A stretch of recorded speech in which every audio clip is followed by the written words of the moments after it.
Okay, hi to everyone joining the session. Welcome. We're just going to give it a few seconds for people to join and then we'll get started. So welcome everyone.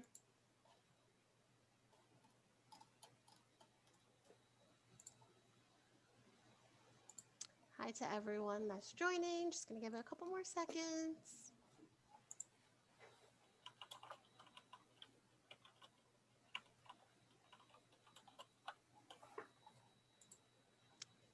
All right, let's get started. So hello everyone, and thank you for being a part of WE20, the world's largest conference for women engineers. My name is Abby Watson, and I am the collegiate coordinator at SWE headquarters. Thank you for joining us for this live session. We are here and we're queer, introducing intersectionality in your community. The speakers for this session are Isabel Ketner and Sharvani Jha. If you have questions for today's speakers, please use the Zoom Q&A to type them in. If you want to say hello to your fellow attendees, you can use the chat function. Please do not use the chat for questions, spam, marketing, or inappropriate comments. I also want to mention that subtitles are available for the session. If you wish to turn them on, simply click on closed captions at the bottom of your screen and turn subtitles on. From the staff at SWE headquarters, I would like to thank you for your participation in this powerful event. And now I will hand the floor over to Sharvani and Isabel. Awesome. Yeah, thank you, Abby, for that lovely introduction. So yeah, just to reiterate, welcome everyone to our workshop. We're here and we're queer, introducing intersectionality to your community. So before we jump into the real meat of things, it kind of makes sense for us to introduce ourselves. So I'm Isabel Ketner. I'm a fourth year computer engineering student at UCLA. My pronouns are she, her, hers, and I'm the current president of the SWE-UCLA section. And hello, I'm Sharvani. My pronouns are she, her, hers, and I'm a fourth year computer science major at UCLA. This year, I'm the external vice president for the SWE-UCLA chapter. So, why are we hosting this workshop? Well, one thing we got asked a lot when organizing the hackathon as well was, why put on a hackathon for the LGBTQIA community in engineering? And the answer is simple: invisibility. The largest issue that the queer and trans community face in engineering, including the sphere at UCLA, is not one of lack of representation, but of invisibility. There are amazing queer and trans individuals within the community, but because their stories are not told and their experiences are not celebrated as they ought to be, the engineering sphere at large does not believe that there are any queer or trans individuals in engineering to begin with. Some also choose to extend this logic and believe that since there are no queer or trans individuals in engineering, there is no need to advocate for them or be inclusive of their existences and experiences. This notion needed to be challenged in a constructive and nuanced manner, and that's what QWER Hacks aim to do. We approach this large issue by addressing various layers and contributing factors that have brought about this problem in engineering. And each year we work to inspire our attendees at the hackathon and hopefully at this workshop too, to tackle any aspect of this problem that they can through their innovation and their passion. Awesome. Yeah. So kind of bouncing off of that, our learning outcomes for this workshop are develop ideas for how SWE chapters and workplaces can support marginalized groups, recognize how to promote intersectionality, both as individuals and as members of SWE through words, actions, and events, and identify ways in which to help SWE more effectively serve a variety of communities. Some of these learning lessons we found are more specific to the LGBTQIA community, some are more generalized. And also I'd like to preface all of this by saying, Sharvani and I are by no means experts on the matter. We just had a lot of personal experiences with it, and we feel like they're valuable enough to be shared with you all. So yeah, just be cognizant of that. We all have our different experiences, we all have our different journeys, and this is just ours and what we've learned from it. And speaking of different journeys, we kind of want to bring y'all into the mix, see what your experiences have been like. So we're going to do a couple polls on privilege. So we're going to pose some poll questions to you all, if I can do this right. We're going to give you a minute to answer these questions. They're simply yes or no, and then we can talk about the results after. So I think the poll has been launched. I hope. It's looking like it. Yeah, so just take this next minute to fill it out. I recognize some of them might be slightly uncomfortable, may have to face some hard truths, but you know, if we're open and honest with each other, we can really move forward from here.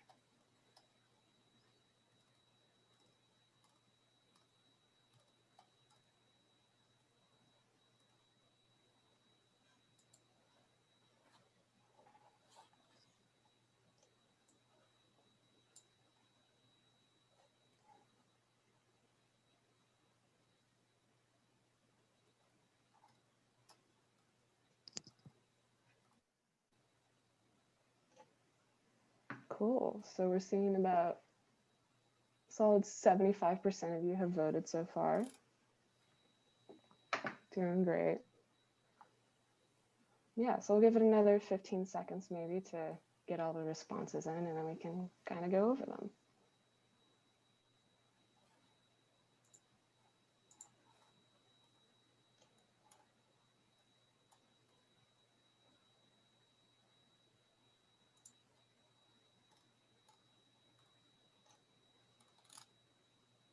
Cool, just waiting for the last couple.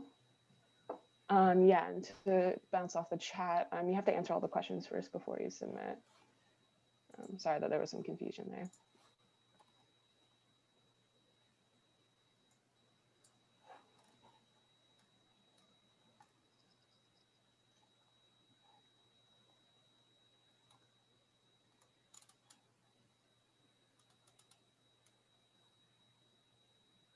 Cool, so if we can get this done within the next 10 seconds, then we can kind of talk about the results.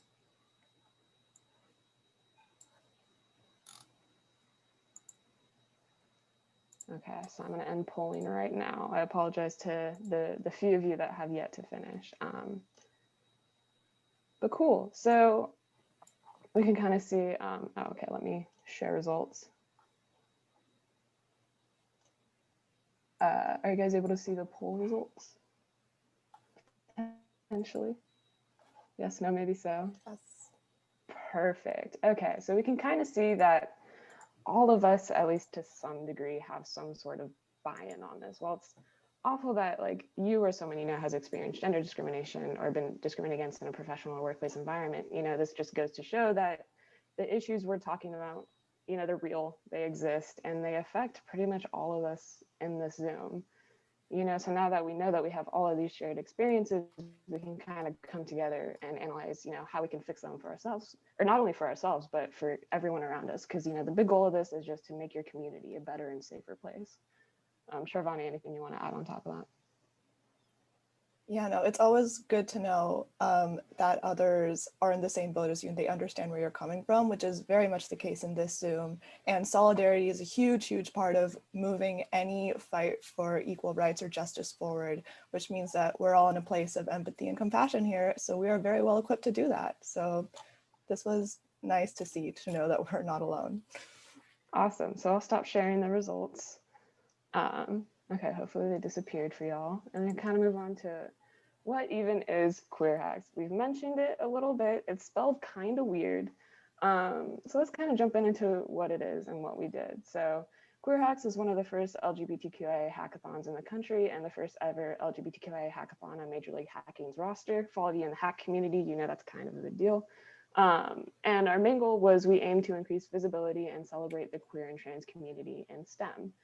So it was held for the first time in January of 2020. We had about 100 hackers, 50 volunteers, and 10 corporate sponsors attend. And the theme was products to benefit underrepresented groups in tech. And within that, we had a lot of subsections, we had physical health, mental health, sustainability, all with the common goal to benefit underrepresented groups in tech. It was really amazing to see, not to toot my own horn, but people came from Chicago and MIT, and overall, it was just a really amazing weekend of community, and one of the first times I really felt like as a queer woman, I was visible and I belonged. All of that being said, we weren't perfect, not by any means. It was the first time we ever planned this event, and there were a lot of things that we need to fix. So some learning lessons from this whole experience, other than that planning a hackathon for the first time as college students is incredibly difficult, was that it was easier for us as an organizing team to think about our own experiences rather than the entire communities. Everyone on the team approached it in a very cisgendered way due to our own experiences, and so we didn't put as much consideration into the day of operations, regarding pronoun stickers, gender neutral bathrooms, and just general inclusivity for trans and gender nonconforming individuals until right before the event. And that's really not great, really not okay. And so we wanted to be better. After the event, we took a hard look at ourselves and we realized, you know, how we can improve and the ways in which we can improve. So we spent the spring and summer ideating on how exactly we could be better and how exactly we could be more representative and more inclusive of gender nonconforming and trans individuals. And what's really important thing that we learned is that throughout the entire process, you have to have everyone involved. You have to have people take ownership of the initiatives. You have to make sure everyone buys into it. And you have to make sure that you're not just lecturing or going on a journey and growing together. Feels very ironic that I'm saying this in the midst of a workshop in which Sharvani and I are lecturing, but this is an anomaly. This is not the norm. The real progress comes from when we all come together and we all work together. And the biggest thing is that all of this work can't be optional.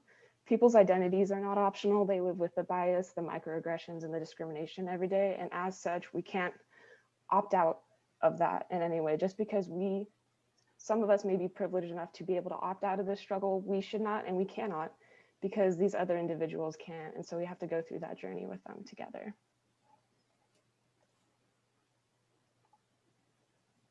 So, how can this be applied to your community? There are various ways which we will go over now. So, a lot of the lessons that we talked about in the lessons learned section are about pronouns and gender. So a lot of the ways to apply these lessons also center around these various topics. For those of you who may not remember, pronouns are simply a way to properly refer to an individual's gender identity. So put simply, they're just a way to refer to someone.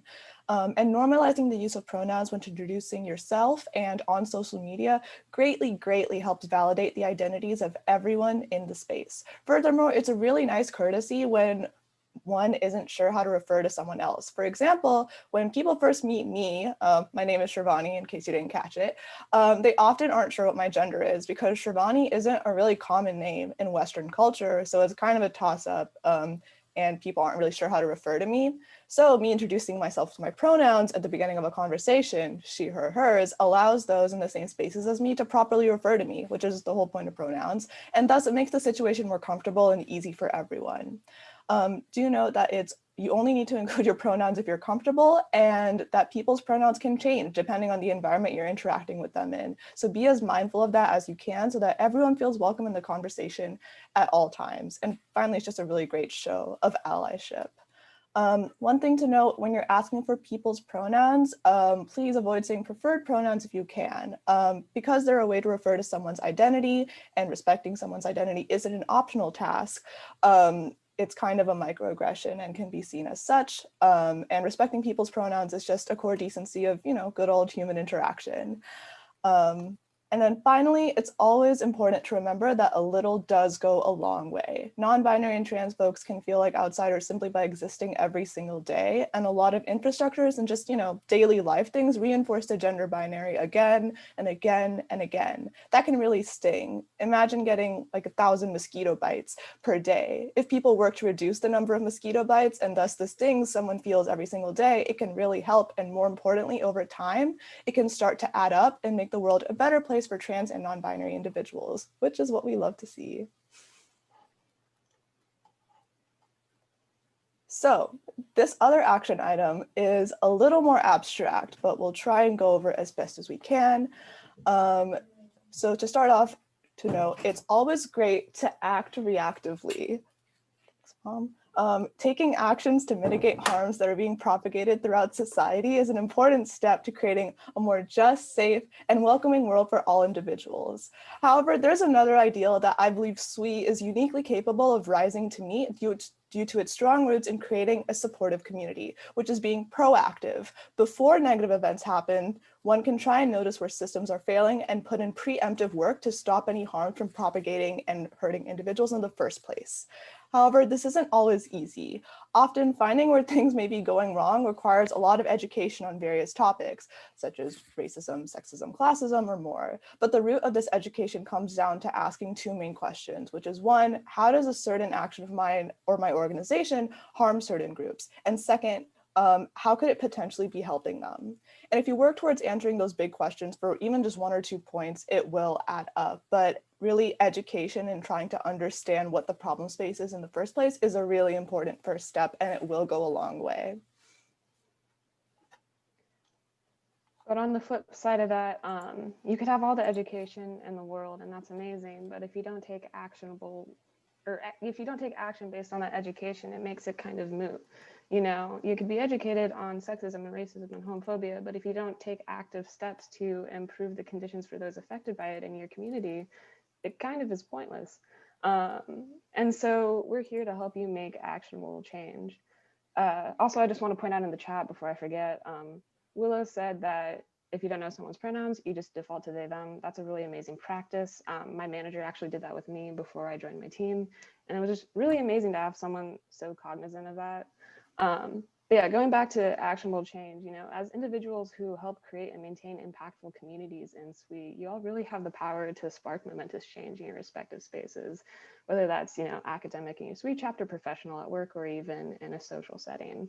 And once again, you know, this has to be a habit. It's something that you always think about rather than a discrete action or an approach to organizing. You internalize all the things that you've educated yourself with, and you just make actionable, reasonable change just in your daily lives.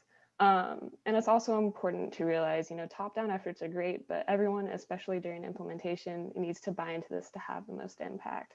Sharvani and I have personally experienced this. We, you know, have been on this campaign to better QWER Hacks, better SWE in our community. And, you know, as president and EVP, it's easy for us to sit on this pedestal and be like, hey, you guys have to do this, you guys have to do this, you know, and just lecture to them essentially. But once again, going to back to the fact that we all have to take this journey together, and we all have to take ownership together, and we all have to, you know, buy into this and really make this a community movement is the most important, because, you know, everyone has an important voice and everyone has the potential to lead this impact.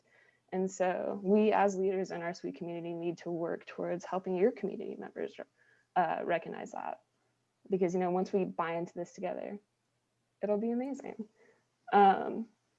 And yeah, once again, going back to what Sharvani said, you know, there needs to be consistent, intentional, and sustainable actions.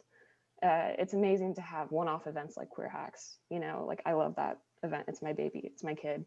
But QWER Hacks is not the only time that we need to be aware of the LGBTQIA community in STEM. You know, QWER Hacks isn't the only time that we're representative and inclusive of these individuals. It needs to happen all the time. And so having these small, consistent, intentional, and sustainable actions is what's going to make the difference. But yeah, just, this is an amazing opportunity. It's amazing potential for us to be better, for our communities to be better. And we just have to embrace it, because we'll just be all the better for it. So in conclusion, first of all, QWER Hacks was really cool. As Isabel mentioned, it was the first time that I felt completely safe and assured in a space in college, which was a very weird but also amazing feeling to experience. But that being said, one event isn't going to solve everything. Collective action from various communities sustained over time is necessary. And SWE and its respective sections already have the power to do this.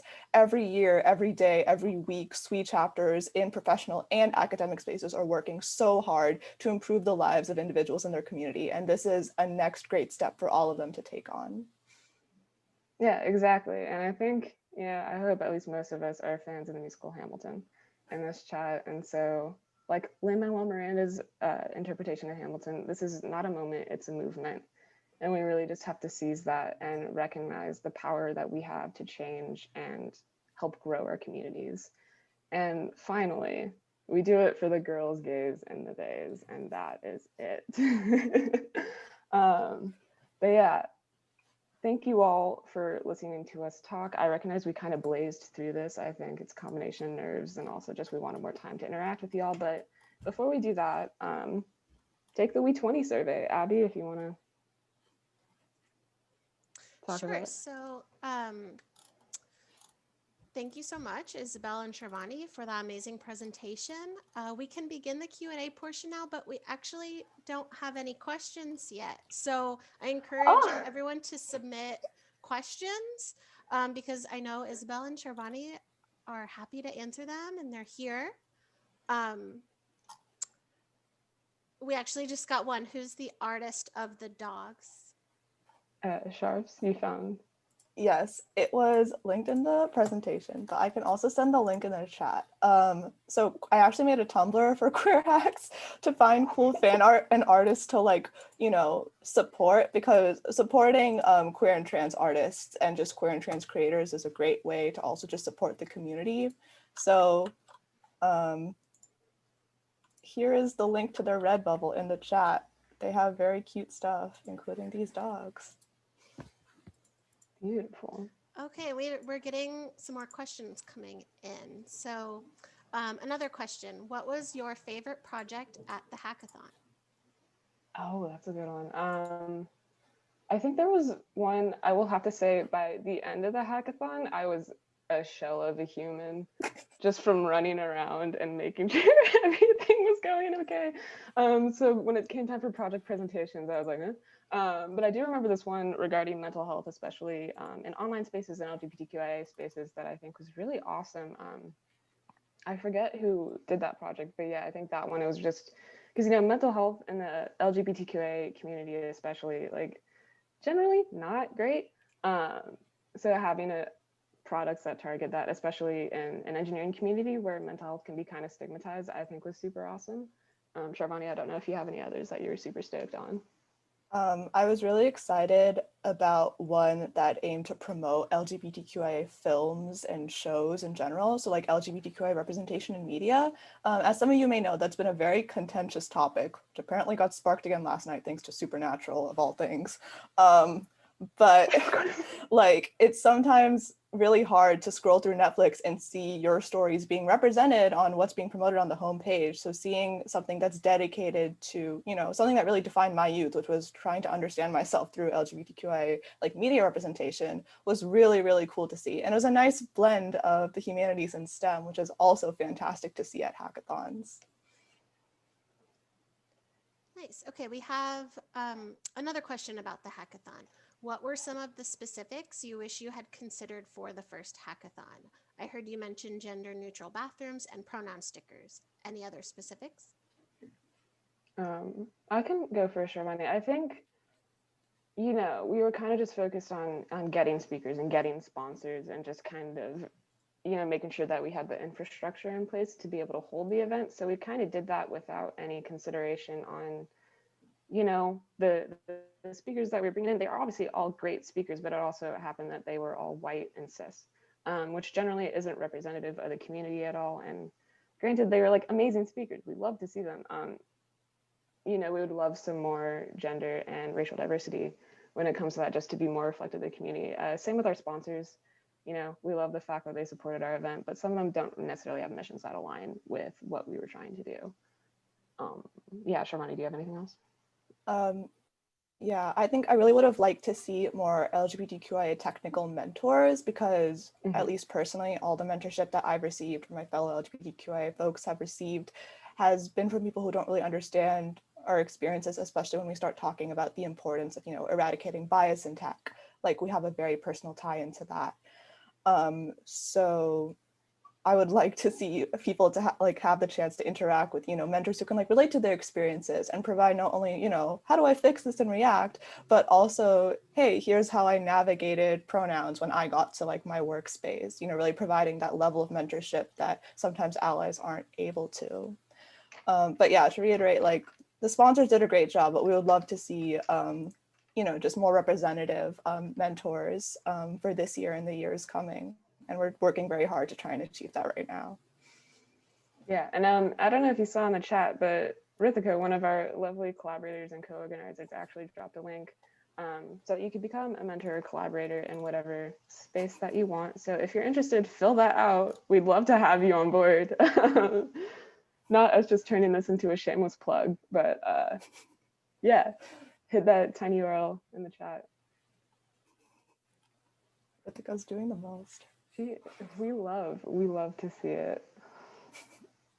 So we have some questions about pronouns. How do we know someone's pronouns without assuming or making things awkward during conversation? You don't. I don't know. I think my best practice is, before I know a person's pronouns, I just use they, them. And then usually in the course of the comes up, because the biggest thing is that we don't want to make assumptions about a person's identity. There is a very binary way in which we view individuals, and that often corresponds to pronouns, but we kind of have to dismantle that sort of way of thinking. Yeah, so I use they, them until they tell me otherwise. Yeah, Sharvani, I don't. Yeah, that's pretty much what I do too.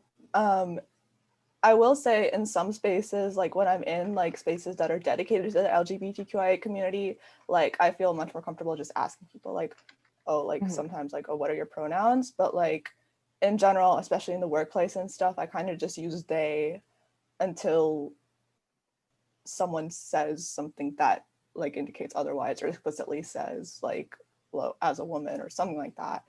But yeah, I think using they as like just a gender neutral term until you know how to properly refer to someone is the practice that I've seen most commonly in my whole small 21 years of existence. So yeah, once again, Isabel and I aren't experts, but based on our experiences, that's what we have ended up adopting as a practice.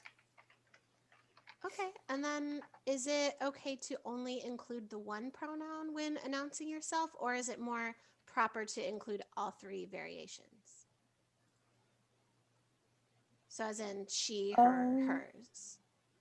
I think people give all three, or at least the reason that I give all three is that so people can remember all the variations at the beginning. Because sometimes if I just say my pronouns are she, then people aren't sure what to say when it's time to use her. So like just saying all three kind of just reinforces, hey, here are all the different variations of the pronoun that you could be using when referring to me in this instance. But I think saying my pronouns are she inherently is just fine, because it's still, gets the gender identity and the pronoun across so people know how to properly refer to you. So it's up to you, I think. Okay, and how do you recommend talking about inclusivity to people who aren't as supportive of the queer community?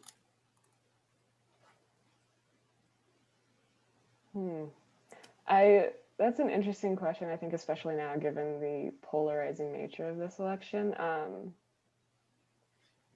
Because that's something I struggle with as well. It's not like I have this fairy tale thing where suddenly my whole family is like, oh my gosh, lesbian granddaughter, cool. So I think it's just kind of humanizing that conversation. And obviously it's like a lot of emotional work on your side. So you by no means have to take on that energy if you feel like you don't have the bandwidth for it. But, being able to sit down with them and just kind of like, yeah, I don't know. I'm still trying to figure that out, to be honest. I don't know, Sharvs, do you have? Well, the reason my mom came in and gave me breakfast earlier because she doesn't know I'm presenting this. So that's about how well it's going for me.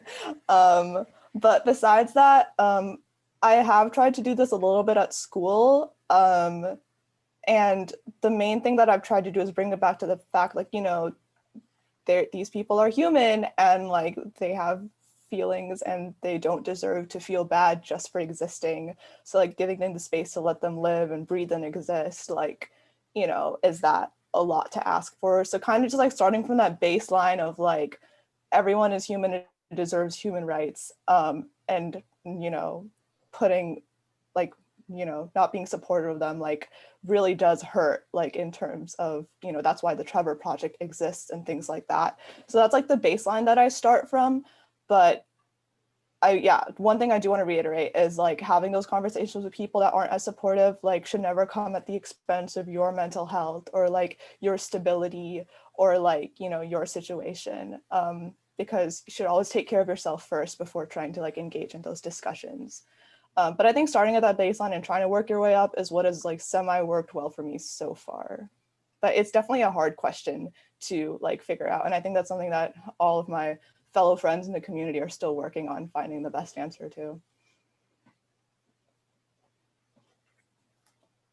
Okay, and another question. And also, we have a lot of questions now. And since we have such a good amount of time for questions, Isabel and Sharvani, I want you to feel free to skim through the Q&A too and pick out anything that you would really like to answer. But my next question is, how do you suggest that organizations new to focusing on allyship for the LGBTQIA community members get started?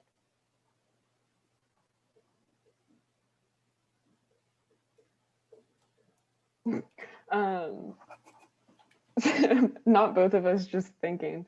I think, well, the way that like we generally approach inclusivity for identities that are not our own is just education first and then action. And so I think that same thing can be applied to you and your section. Like we said before, just educating yourself on gender identities and pronouns. And, there's a lot of really amazing resources, some that we've linked in the presentation on how to be better allies in whatever space you're in. So I think ingesting those and taking the time to really go through all of those and let it take to heart, and then just kind of use that in practice, I think is a very good way. Just, because once again, it's about incremental, consistent, and small change. And so if you just kind of internalize the lessons and practice it in your own life, I think that's a really good place to start. Okay, thanks for that.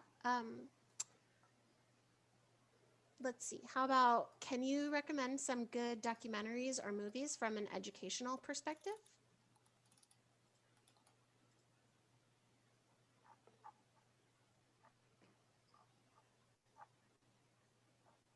Sharvani, do you want it? I've mostly been reading essays. I'll be real.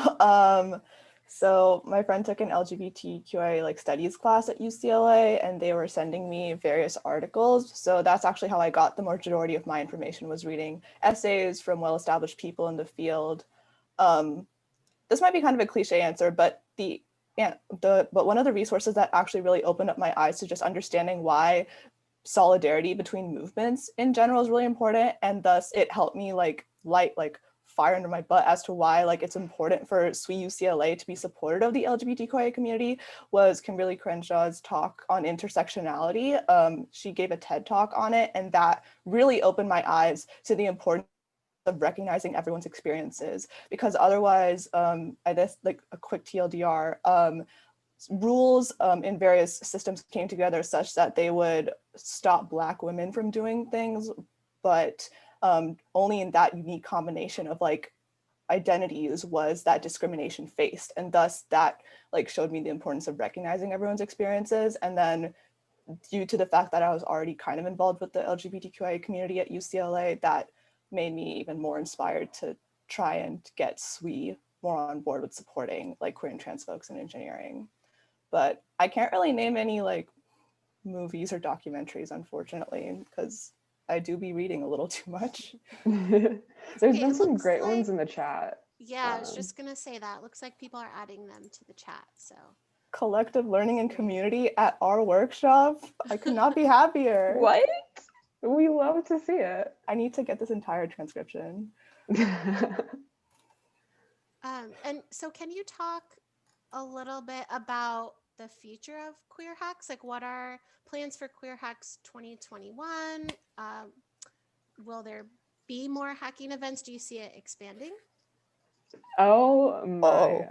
So QWER Hacks 2021 is already in the works. It's happening January 23rd to 24th. It is completely virtual, and we're taking all the steps necessary to make sure that you can still attend safely and comfortably from the comfort of your home. Yeah, when we started planning this hackathon, we wanted it to be a thing for much longer than we were at UCLA.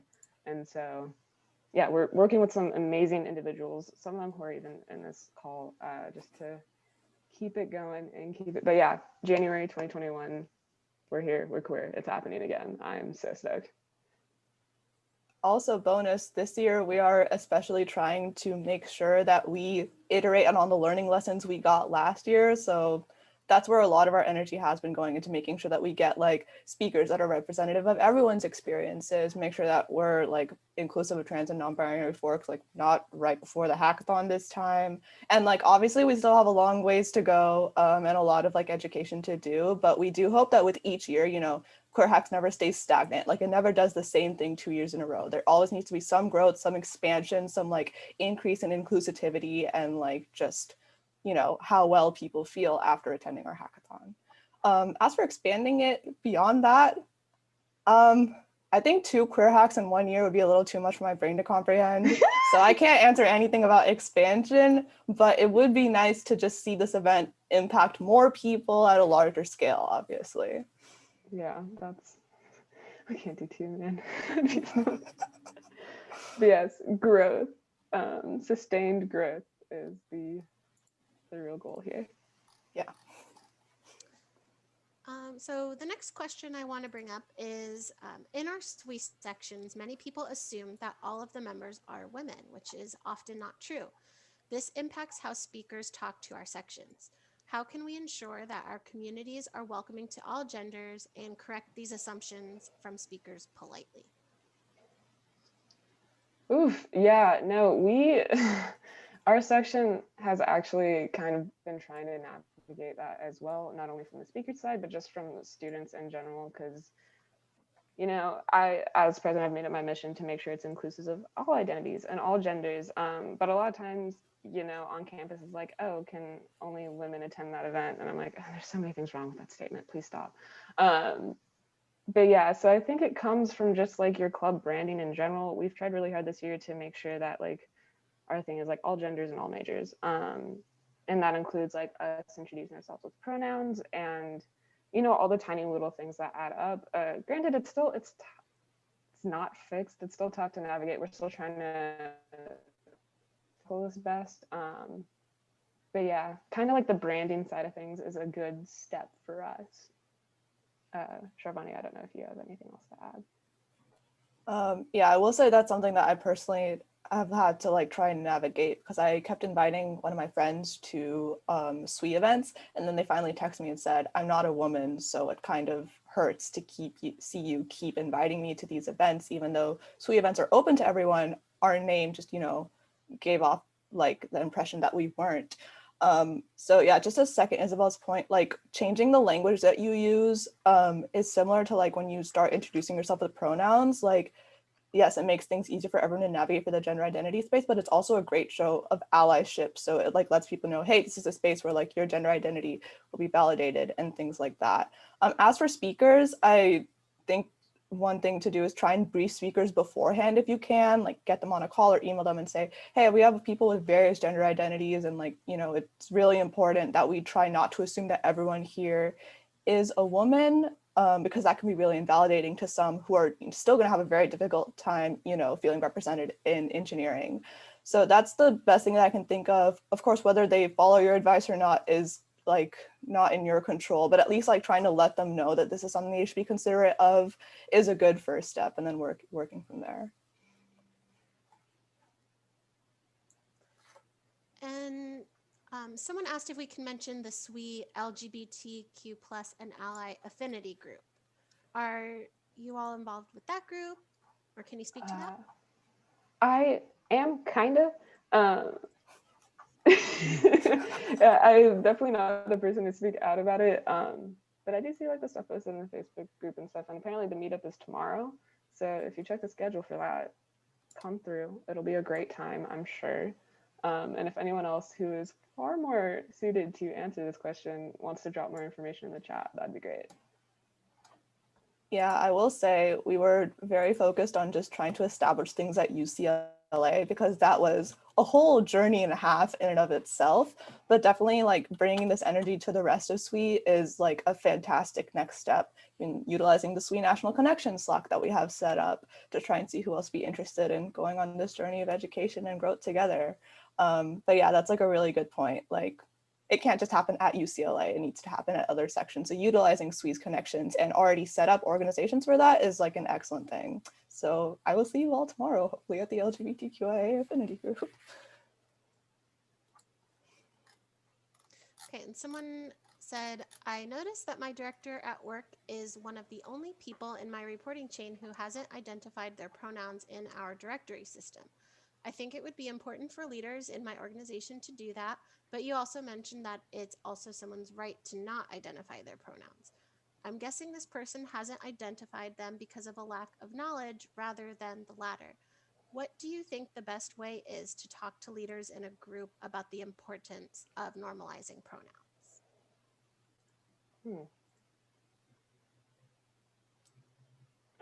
I feel like Sharvani, you might be able to answer this better because you've also done this with me. I have? Okay, well, I don't remember this. Honey, but... you keep me in check all the time, and I love you for it.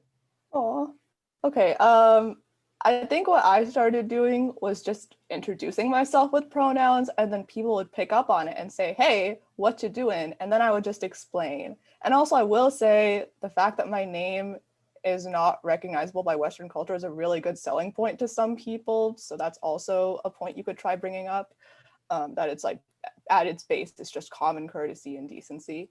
As for in a professional environment, the closest that I got to having to address this was with that research lab that I work with on campus. And they were asking questions like, oh, I don't understand why pronouns are so important, blah, blah, blah. But they did it in front of some new recruits that didn't know them that well, and it left a bad taste in the recruits' mouth. So I had to kind of sit my own project manager down and be like, hey, that came off as really insensitive, and like, you know, it's just important that you are respectful of people's pronouns, and like introducing yourself with them is a great way to also let people know that you're going to be respectful of their gender identity. And it was a very difficult conversation to have, even though I'm friends with this person. So I can't answer to how to do this in, you know, at a industry level or anything like that. But I think just, you know, having the conversation as like a discussion and less of like a lecture, like, hey, this is just something I wanted to bring to your attention. It'd be really great if you could do this for these various reasons, and then just kind of hoping for the best from there is, I think, the first step. And you don't need to do it in person either. You could just shoot them an email and be like, hey, it'd be really great if you could include your pronouns, and then here are some small reasons if you want to include them. Thanks for your time.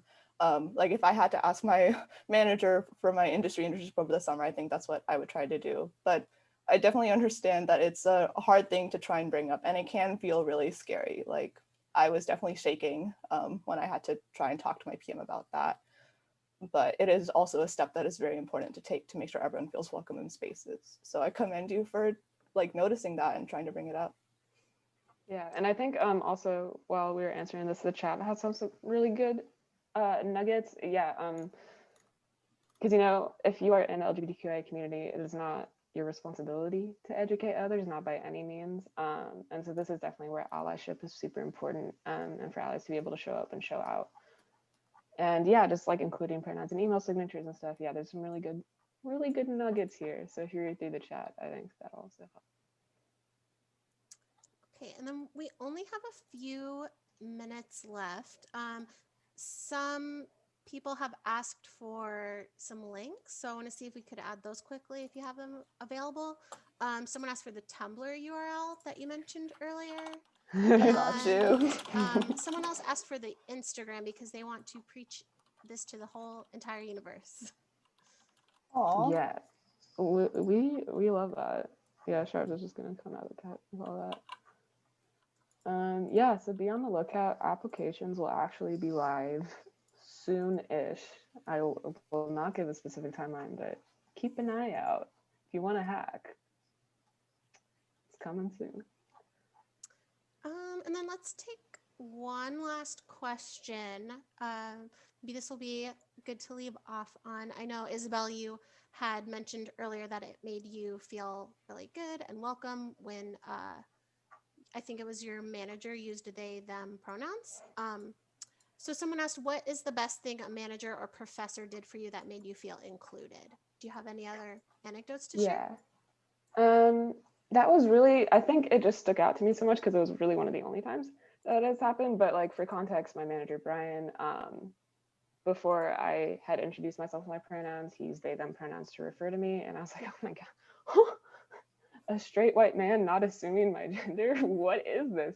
So I think just that is super important. Just like dismantling assumptions and just being more open to things, I think is the most important thing.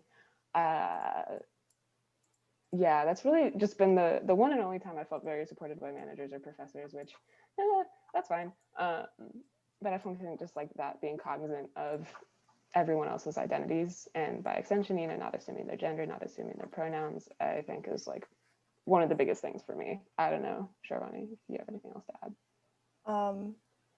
I'm taking a class with a professor that I kind of knew a little bit, and at the beginning of the quarter, he made sure to reiterate that we are protected from discrimination in his classroom, and then he specified all types of discrimination. And when professors usually give this spiel, they say race and sex, but this professor was very particular to say gender, and then he never says both genders, he kind of says all genders.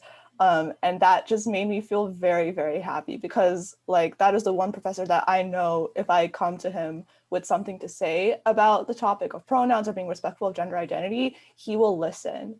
And knowing that someone in that position of authority is like, quote unquote, like on my side about these things and like will advocate for me if anything happens is like a feeling that I haven't felt in like 20 years in like professional or academic spaces. So that was really nice to experience, and I'm excited for it to happen again in the future, hopefully. All right, well, we are out of time. Thank you so much, Isabel and Sharvani. I just also want to note that the LGBTQ plus and Allies AG networking session will be held in the networking lounge tomorrow at 2 p.m. and that is Central Time. So I suggest checking your chat functionality in the networking rooms today instead of tomorrow, so you can reach out to tech support today if you have any questions about how it works, and you can be prepared for tomorrow. But thank you again so much, and thank you to everyone watching at home. Please remember to complete the survey and enjoy the rest of the WE20 virtual conference. Yeah, thank you, everyone. Our contact information is listed if you want to reach out separately after. And also, we see the follows coming in on the QWER Hacks Instagram, and it makes me so stoked. So yeah, thank you for this. Thank you. Reach out for honestly anything. We're down to chat about anything related to this stuff. And thank you so much for coming. We really enjoyed talking to y'all. All right, thanks, and have a good day. Bye. Thank you. Bye.